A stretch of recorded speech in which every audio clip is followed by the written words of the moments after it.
Hello, everyone, and welcome to Soul Stained Ink. My name is Beth, and I am here with my third in the series of recommendations for HallowTween, which is the month-long middle grade spooky season read along that Storm came up with and invited Lee and I along to co-host with her this year.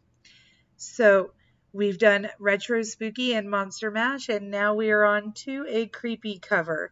Now, this is literally any cover that creeps you out, but I've got a few that might be a little creepy.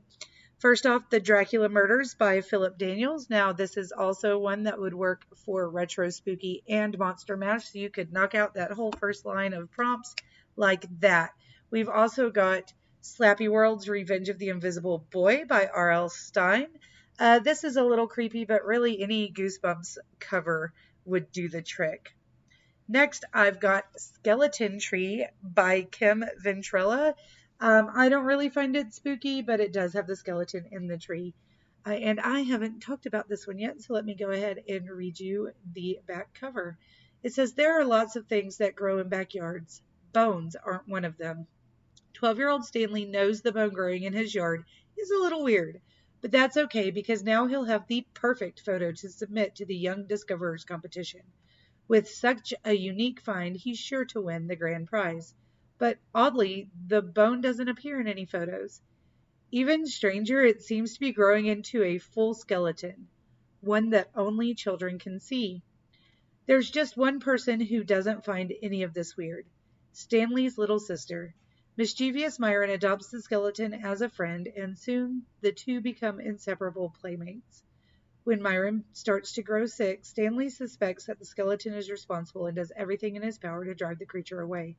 However, Myron is desperate not to lose her friend, forcing Stanley to question everything he's ever believed about life, love, and the mysterious forces that connect us.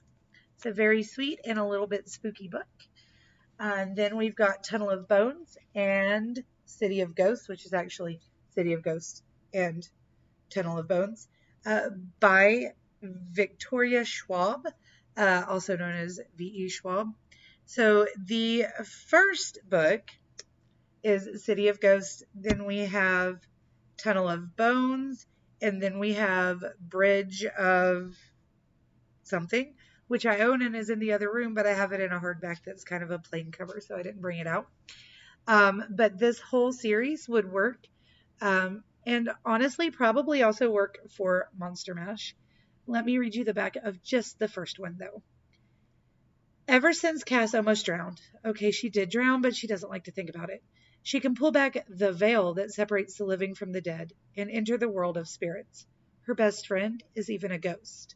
So things are already pretty strange, but they're about to get much stranger. When Cass's parents land a gig hosting a TV show about the world's most haunted places, the family heads off to Edinburgh, Scotland. Here, graveyards, castles, and secret passageways teem with restless phantoms. And when Cass meets another girl who shares her gift, she realizes how much she still has to learn about the veil and herself. She'll have to learn fast. The City of Ghosts is more dangerous than she ever imagined. All right, so like I said, there are 3 books in the series, and those are pretty creepy covers that would work. Next, we have The In-Between.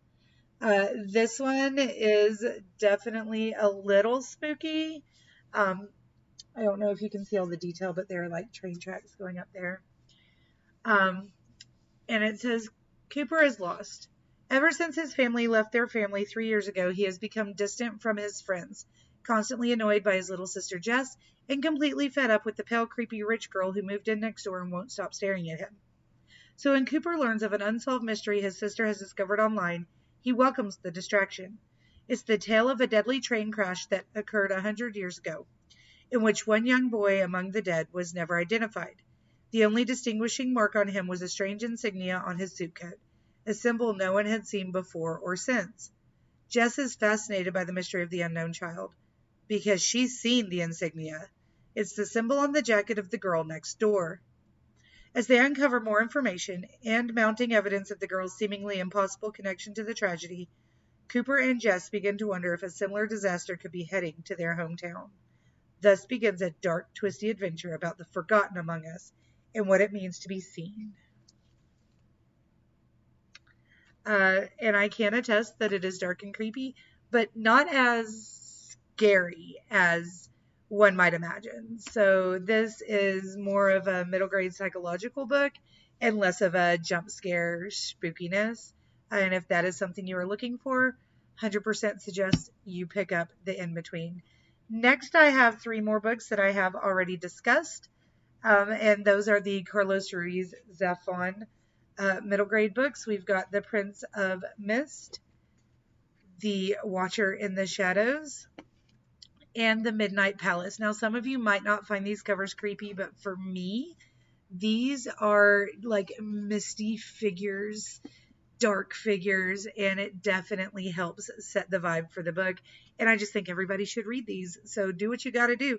They also will work for the retro book, and one or two of them might also work for Monster Mash. Next, I have Frozen Charlotte. So I find this sort of cover really creepy. It's very cold. You can tell like she's probably not